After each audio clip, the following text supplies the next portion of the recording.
This is the presentation for PTSD 1 by Fredy, Melissa, Abbie, Isabella, Raymond, and Keegan. So I just wanted to start off by talking about what PTSD is. The full name is post-traumatic stress disorder, and it is considered a trauma and stressor-related disorder that can develop after experiencing a traumatic and or life-threatening event, whether the individual is going through the event or witnessing it. So the DSM-5 has a total of 8 criteria, and in order to be diagnosed with PTSD, individuals must meet a certain amount of that criteria. Some of it includes exposure to death, threatened death, actual or threatened serious injury, or actual or threatened sexual violence. The traumatic event is persistently re-experienced, such as through nightmares, flashbacks, unwanted upsetting memories, etc., avoidance of trauma-related stimuli after the trauma, and negative thoughts or feelings that began or worsened after the trauma. The symptoms must last longer than 1 month, create distress or functional impairment, and must not be due to medication, substance use, or other illness. In this photo taken from the DSM-5, you can see that there are subcategories under each criteria. The criteria specifies how many of the symptoms an individual must meet in order to be diagnosed. So, for example, individuals will not have to meet every single symptom. As you can see under A, you must meet one or more of the following subcategories. The same goes for B, and that goes for every criteria after that. Like I said before, there's 8 of them, so they don't have to meet every single subcategory in order to be diagnosed. So PTSD is treatable, and psychotherapy is the main approach, where therapists will use different techniques within different kinds of therapies. So there's CPT, or cognitive processing therapy, prolonged exposure, and present-centered therapy. Trauma-focused therapy is another popular approach and is highly beneficial to those suffering with PTSD.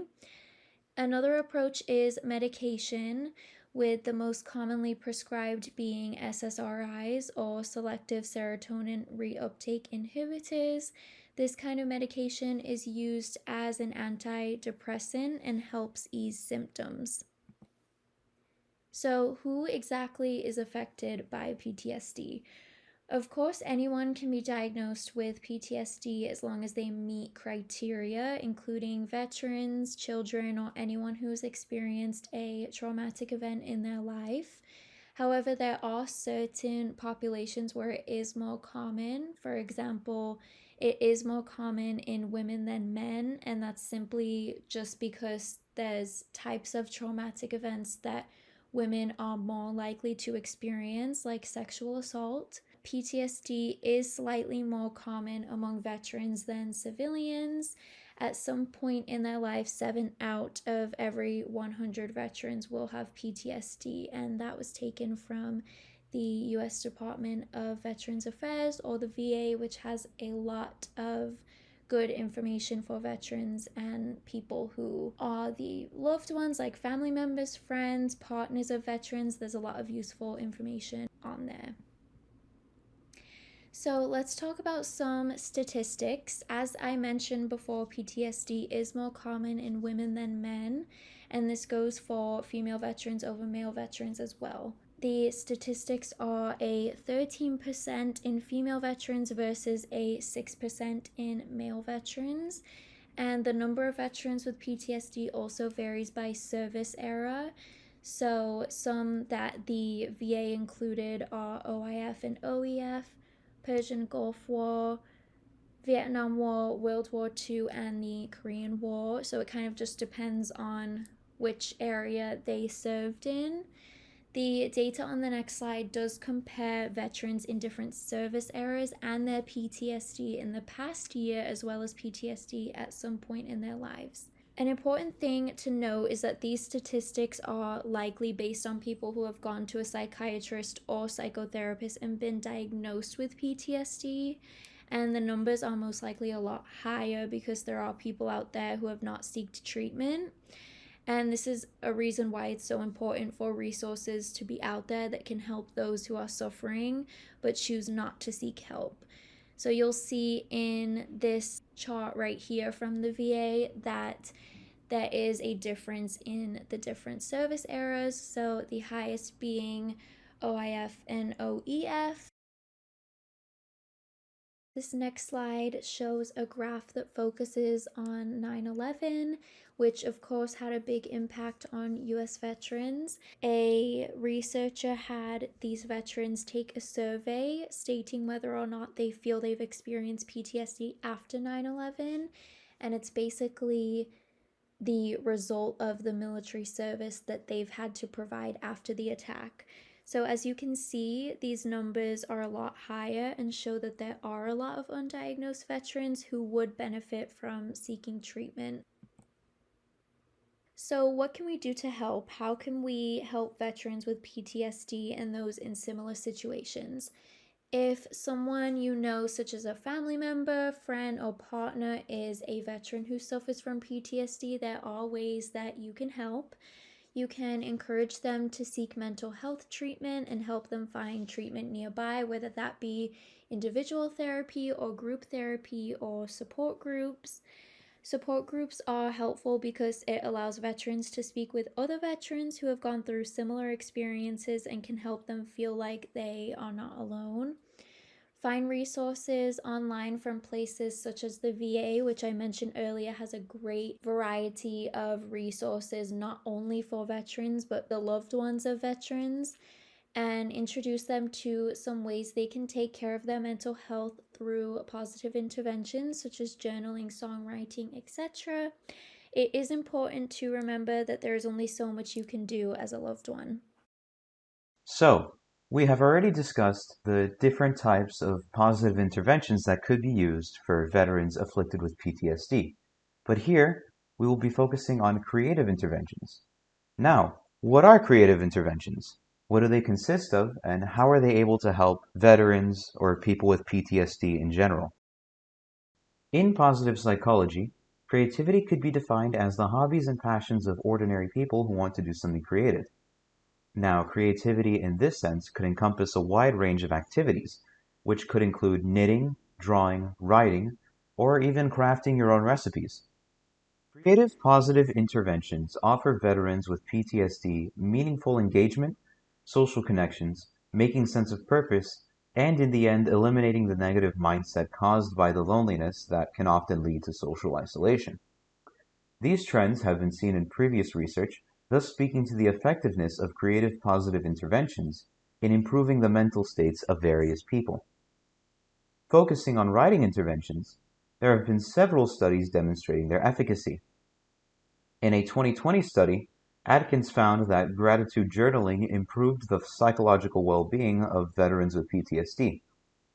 And according to a 2022 study conducted by Ruini and Mortara, therapeutic writing is an established intervention for PTSD and has been used to help individuals effectively manage their emotions and mental health since the 1980s. Thus, it is clear that these interventions have been used as effective forms of treatment for a decent amount of time. Of course, these interventions might not work for every patient, but they are sure to be helpful to many. I would like to talk about the innovative, creative, positive interventions for veterans with PTSD. Collaborative songwriting. Songwriting can be used to improve creativity and cope with their experience and emotions for veterans, while providing a therapeutic outlet for them. The power of songwriting lies in its ability to connect with the deepest parts of our being, and this is particularly true for veterans with PTSD who have experienced a traumatic event. It is not always easy to express one's emotions verbally, and writing can be an alternative form of expression. Songwriting, in particular, offers a unique way to connect with others through the creation of music. The collaborative songwriting interventions involves a process that is designed to be both safe and supportive for veterans. Songwriters who co-write with veterans are trained professionals with experience in working with the veteran population. These songwriters are equipped with the skills necessary to provide advice and instructions on the songwriting aspects, as many veterans may not have any experience writing a song or know how to create melodies or write lyrics. The process of collaborative songwriting involves 3 steps. Step 1. Creating a safe and supportive environment for veterans is critical to the success and collaborative songwriting. The songwriters must take the time to remove potential triggers or stressors in the area and ensure that the veteran feels comfortable and supported. This can be achieved by providing a private and quiet space for the session, using calming and soothing colors, and ensuring that the veteran has access to any necessary resources, such as water or tissues. Step 2. During the first meeting, the songwriter will begin by asking questions about the veteran's demographics, family, life experience, and military stories. These questions will help the songwriter to better understand the veteran's background and provide context for the songwriting process. The songwriter may also use this time to introduce themselves and explain their role in the collaborative songwriting process. In the second meeting, the songwriter will ask further questions for clarification and deeper meanings. These questions will rely heavily on what the veteran is comfortable with sharing, and the questions themselves should be rather open-ended. For example, the songwriter might ask, "Can you tell me more about your experience working in the military?" This meeting may also involve brainstorming sessions to develop ideas for the song. The third meeting is when the songwriter and the veterans will collaborate on combining the emotions and narrative of the experience into the song lyrics. The chorus is written first, followed by 2 to 3 verses. This process can take up to 1 hour and 15 minutes in total, but the songwriter should remain flexible and allow for additional time if needed. Step 3. Finally, veterans have the opportunity to perform their songs publicly or receive a copy of the finalized song. Public performance can provide a sense of success and validation for veterans, while listening to the song privately can be powerful and personal experience. The songwriter may also provide a written copy of the song lyric for the veteran to keep. It is important to note that the process of collaborative songwriting may be adjusted to suit the needs of each individual veteran. Some veterans may require additional sessions or more time to complete the songwriting process, while others may prefer to work on the song alone. The songwriter should remain flexible and open to the needs of the veteran throughout the entire process. In conclusion, collaborative songwriting is an innovative, creative, positive intervention for veterans with PTSD. It provides a safe and supportive environment for veterans to express themselves creatively while exposing them to their feelings, traumas, and experiences in a more gentle way. By using songwriting, veterans can improve their creativity, cope with their experience and emotions, and connect with others in a powerful way.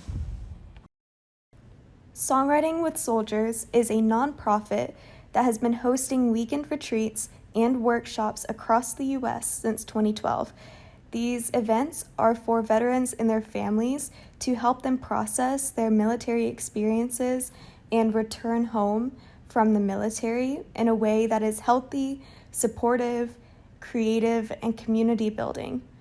The evidence for these treatments shows that it can decrease symptoms, and what makes Songwriting with Soldiers so unique is that they work with researchers to show how their specific intervention is evidence-based and how it is known and scientifically proven to decrease specific PTSD symptoms in veterans.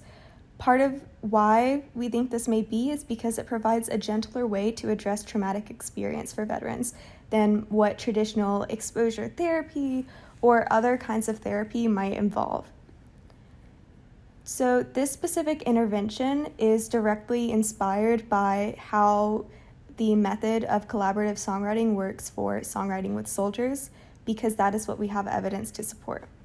There are 3 different stages in this intervention that will last for a total of about an hour and 15 minutes.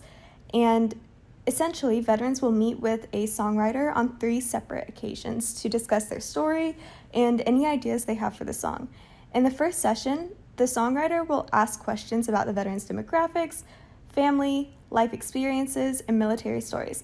This will only be about 10 minutes long, and it's also very important that the songwriter themselves has experience with mental health issues, PTSD, and working with veterans to make sure that they avoid asking questions or phrasing things in specific ways that might trigger a specific PTSD symptom, such as a flashback, in the veteran and turn this really healing experience into something that re-traumatizes them.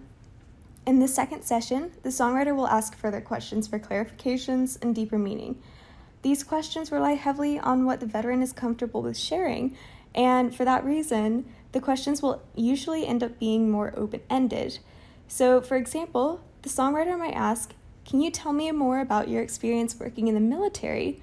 instead of asking about a specific combat incident or traumatic experience to avoid, once again, triggering the veteran's PTSD. So this session will take about 20 more minutes, and it's mostly just so that the songwriter and the veteran can get to know each other a little bit better and get more comfortable with each other before the actual songwriting process begins. In the third session, the songwriter and the veteran have come together with all this information, and they will collaborate on combining the emotions and narrative of the veteran's experiences into song lyrics. As a starting point, the chorus is written first, and then 2 or 3 verses are written in addition to that. It just depends on what the veteran is comfortable with or like how many experiences they have shared. This will usually take around 45 minutes and involves the songwriter also showing the veteran different musical genres or different examples of melodies that they might want to include in the song. That way, the song that they end up writing and that they end with is something that the veteran will actually enjoy listening to, and whether that's on repeat or just at concerts, it will be something that they are proud of. And it allows the veteran to take ownership of their life experiences in both the military and returning back home in a way that a lot of other things can't. Later on, to finalize the song, the songwriter will mix the lyrics with melodies that the veteran likes before finally sharing it with them. Now, there are a few different things that might happen once the song is shared with the veteran. So, Songwriting with Soldiers actually has online versions of a lot of the different songs or concerts that they have hosted.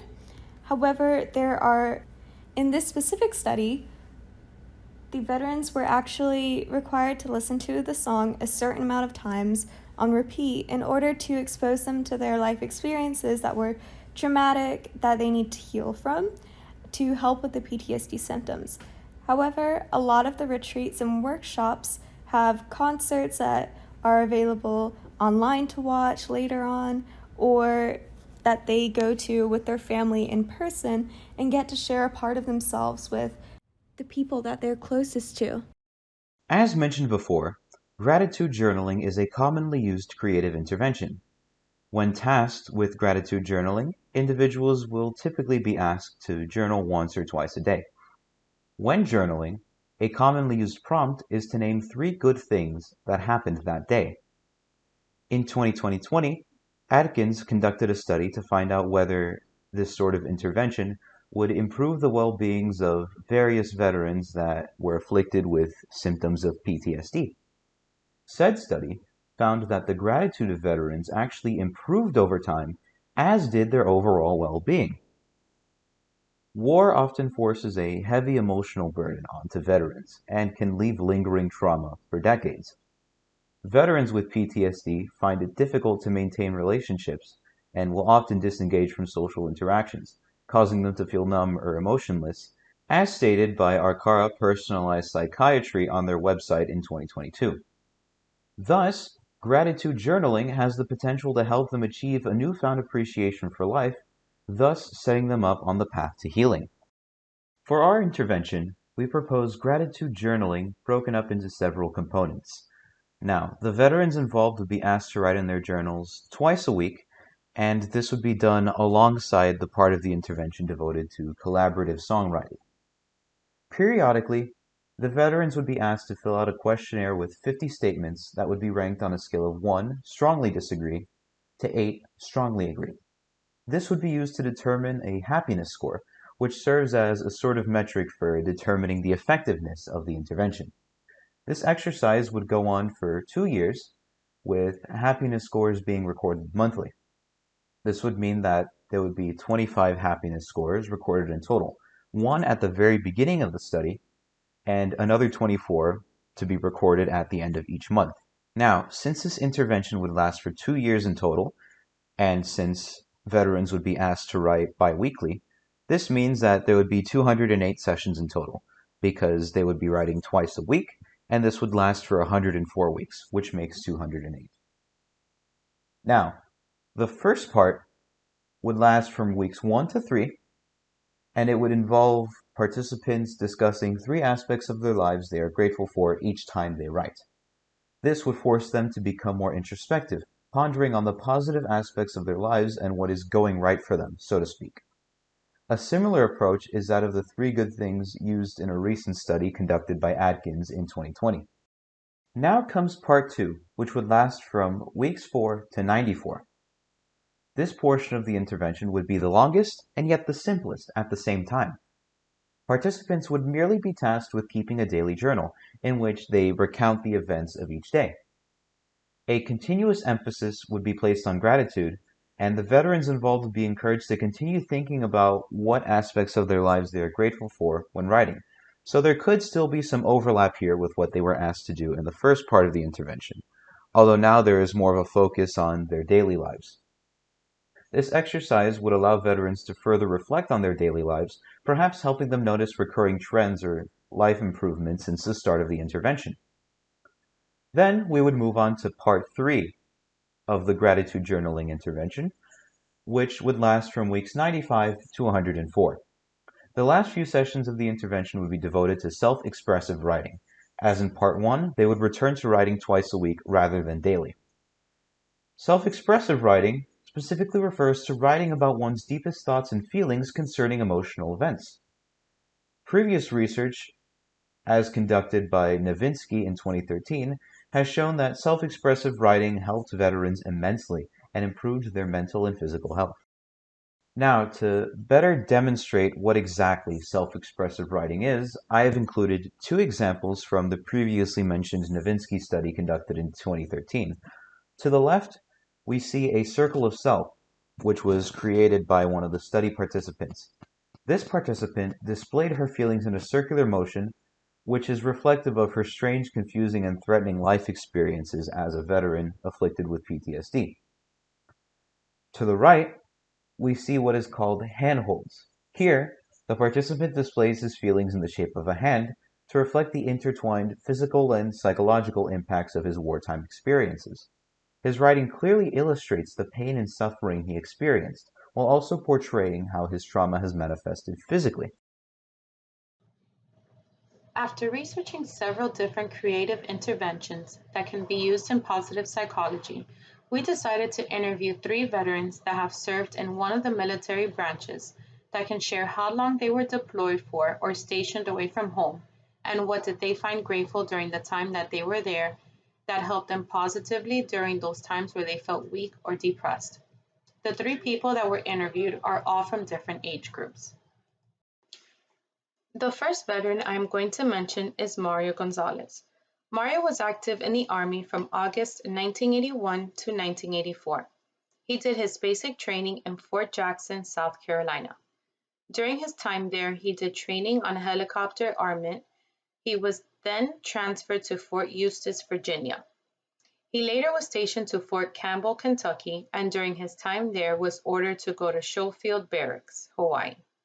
where he had to participate in a yearly operation called Team Spirit, where all the branches, including Army, Navy, Marine, and Air Force, were sent to South Korea to prepare for military aggression from the South. He found that during the time that he was active in the military, letters were what he was most grateful for during those times. I quote, "At the time, I was 23 years old. First time away from home. You don't know anyone when you get there. You make friends easily because you are all in the same situation. There were no cell phones or texting at the time. Sometimes I would get homesick, so receiving a letter from a family member, friend, or girlfriend from back home telling you what was going on at home felt good. I was very lucky that all I did was training, so I was at peace and was never sent to war. I am making this short, but I met people literally from every state in the country. I did everything and went to places I wouldn't have been able to otherwise. To me, it was an honor to serve, and it was an experience I will never forget."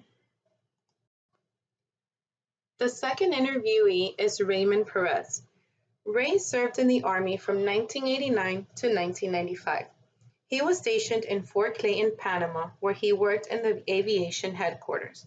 He mentioned many things he was grateful for during his time in Panama and the short time he spent in Honduras. He spoke about his unit and his leaders. Ray explained that having a great unit and leaders made the time more attainable. Being able to confide in others, become brothers and sisters, a family, was a huge blessing. The leaders and unit were there to support you at every moment. They were also there to make light and find positivity in others. As a son, husband, and father, he found care packages to also be something he was grateful for. It was difficult being away from my family for so long, so receiving letters and photos of my family that was at home waiting for me, it was a boost of confidence. It warmed my heart seeing how much my kids have grown, my life, my wife, my family. I felt a sense of self when I received something that was thought out specifically for me, whether it being something sentimental, some food I can't find on base, or even downtime activities and personal and practical things as well. Another thing I was grateful for was humanitarian work. Through humanitarian work, you are able to give food, medicine, provide health checks and dental checks to those who are needy. I found that I was able to connect with so many people. I built relationships, I brought happiness to those who needed some hope. This work is usually left unseen by those back in our country, and although I am not one who likes to be praised, I believe that people should be more aware of how the military is involved in many areas around the world, providing resources, materials, and assistance to vulnerable and crisis-affected individuals. The last veteran was Daniel Lopez. Danny served 14 years in the Army. He stated, "My last deployment was to the Horn of Africa. That is located between Djibouti, Somalia, Kenya, Uganda, and Rwanda. I was stationed there for 1 year and 1 month. Luckily, during the time that I was there, I was able to have my phone from time to time. So I was able to text my friends and family while I was away and catch up on what was going on back home. Although time was limited and I couldn't share my location, I was able to receive letters or care packages at a PO box, but it did take some time for it to get to me since I was constantly traveling. So the time I did have to use my phone was very valuable to me. Another thing I was grateful for, which is very odd to say the least, is air conditioning. Living here in the US, having air conditioning is very common. In Africa, they didn't have AC, so it was extremely hot, and adding to my ACU, armor, and the weight of my weapons, ammo, food, compass, canteens, and first aid kit made it that much harder. Overall, the availability to my phone and being able to check in with my friends and family is what got me through the year and the month I was stationed in Africa. Creative positive intervention works, improving veterans' psychological well being with a positive psychology gratitude exercise. During the course of this intervention, I was able to find a dissertation that had been peer reviewed and used in a doctoral program. This dissertation was done in the year of 2020, during the fall semester at Old Dominion University, which was published in December. As the title implies, it seeks to improve veterans' psychological well-being with a positive psychological gratitude exercise, which is concurrent with one of the interventions stated in this intervention, which is gratitude journaling. The purpose of the study was to investigate the effects of positive psychology and gratitude journaling in regards to it being an intervention on veterans. The well-being, gratitude, and PTSD symptoms were evaluated over a period of time. The study would run a pre-test and a post-test to compare if the intervention was effective as an intervention. This was also done in a clinical setting so it could maybe help other veterans experience PTSD symptoms, which would promote the advancement of counseling, counselor education, and any other mental health related fields addressing PTSD. This study also mentions several non-traditional treatments for veterans with PTSD. The other creative positive interventions were creative art therapy, yoga, and mindfulness, guided imagery and music, and post-traumatic growth. The way that the intervention was carried out is that participants were given a small paragraph of instructions. They were to write 5 things that which they were grateful for daily for 2 weeks. Participants in the control group were notified that they would have to be waitlisted and have the opportunity to experience the gratitude exercise after the initial treatment group has completed the intervention. Check-ins were provided by emailing participants reminders to complete their gratitude journal exercises and post-test questionnaire at 1 week and 2 weeks into the study. This dissertation also supports the conclusion that not all veterans will seek an intervention or even plan one because of several barriers. This could be due to unemployment, drug and alcohol abuse, depression, anxiety, isolationism, extreme discomfort in social settings, stigmatization of mental health, suicide, and lack of diversity in the treatment. But this can also be applied to groups outside the veterans population, depending on a case-by-case basis. This dissertation suggests that further study needs to be done in order to generalize the results. The reason for this is because this study was conducted during the COVID pandemic, and even though the results are promising, more research needs to be done to have more diverse treatment options for the population. At the end of the study, the results concluded that gratitude journaling can affect psychological well-being and gratitude in a positive manner over time. Furthermore, with the use of creative positive intervention, it can decrease negative symptoms of PTSD and depressive symptoms. As I have noted before, this study was conducted during the COVID pandemic.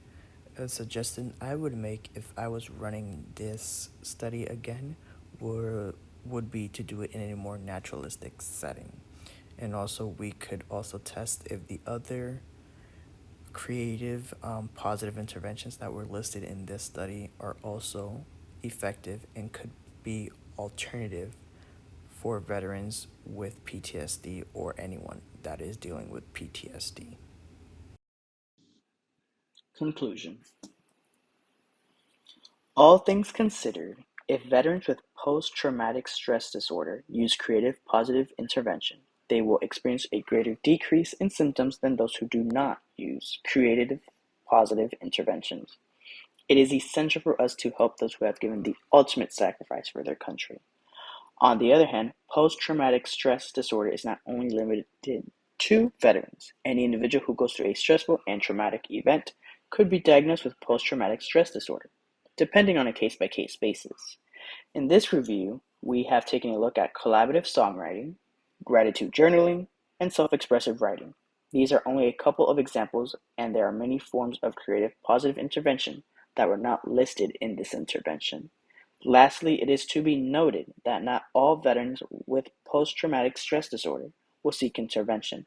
Some might plan an intervention for a later time, or maybe not at all.